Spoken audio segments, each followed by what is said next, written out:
Jasmina katta podstavaga uchradi. Podstava nimadan iborat?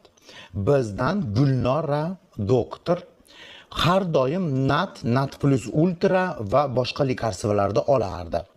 Har doim olayotganda adminini jo'natardi. O'zi kelmasdi, ili biz o'zimiz olib borib berardik, ili adminini jo'natardi, uyimizdan kelib olib ketardi.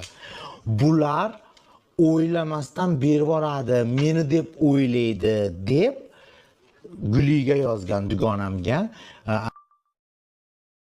Assalomu alaykum, siz Turkiyadamisiz? Kelib olib ketsangiz bo'ladi, ko'nib o'taman. Nat $100 gul uchun $200. Yo'q, biz 80dan oldik. Men Jasmindan olardim, har kuni kelib olib ketardim. Men mahallaga yaqin turaman, yaqin turaman. Ko'chalaringizga pastda turaman, $80dan beruvdilar narxi menga. Bir hafta oldin ham olib ketdim shunaqa narxdan. Keyin anaqa nima deydi? Glutatsionni menimcha sal arzonroq beruvdilar, yo'q, 150 ga beruvdilar. Tengonor pan administrator o'tgan ekan-ding. Atada shunaqa aytib qo'ying-da. Hozir opaga sizmi aytib qo'yaman. Opa Jasminga o'ziga yozing. Hozir men opaga aytib, opa dedi u Videoni shu joyda eshitgan bo'lsanglar, Guli aytyapti, Jasmin opaga o'zlari yozsin, ya'ni Gulnor opa yozsin. Men Gulnor opani adminiman, ayting, har doim lekarstvo olib ketardim. Agar menga yozganda, men bilib qolardim-ku bularning podstavasini. O'shuning uchun menga yozmasdan Guliga Gulnor opani adminiman, men har doim olib ketganman sizlardan deb предупреждать qilib olib ketyapti. Men Gulnor opa degandan keyin ha berib boraveringlar deganman. Gulnor opa biladi, tushunadi, kimga qilishdi, kimga mumkin emas, kimga mumkin deb o'ylaganman. menga o'ziga yozsin dedi. Yozib oling o'ziga. Jasmin nomerlari menda yo'q deya, Instagramlari bor. O'sha yerdan sizlar bilan bir ikki marta mol olib ketardim, deyman. Nomerlari yo'q Jasminni. Tak. Instagramdan yozsam ko'rarmikinlar.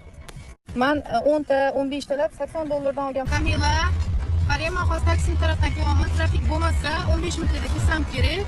6 ta natga sdachа olib kelgan, hop menda $100 ber. Ana yoni 6 dona dori olib ketgan. 6 dona dori olib ketgandan keyin, bir hafta o'tgandan keyin men bilyapmanki, meni Instagramimda bir ayol yozyapti. Meni dadam og'irlashib qoldi. Men sira svязga chiqdim, sira svязga chiqaman bunaqa situatsiyalarda.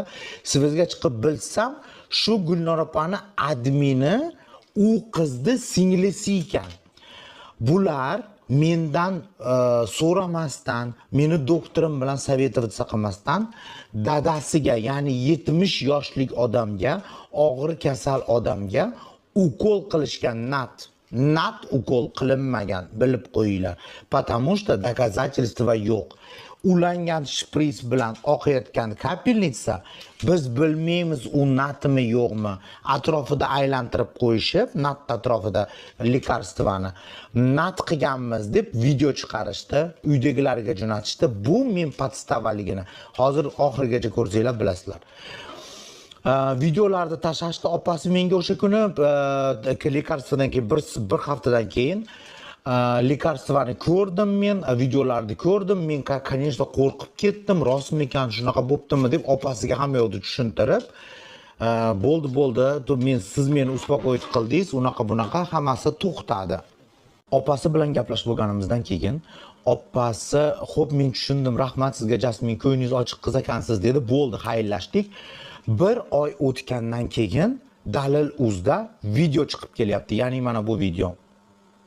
Natplus kapelnitsasini qabul qilgan yana bir insonni hayoti xavf ostida qoldi. Holat Turkiyadagi yashovchi o'zbeklar oilasida bo'lganligi ma'lum bo'ldi. Shu joyda e'tibor berishingizni so'rayman. Nat kapelnitsasi sapsariq bo'ladi. Videoda kapelnitsaga nat qo'shilayotgan joyi yo'q. Prosta kapelnitsa ulanib turibdi, nat atrofida aylanib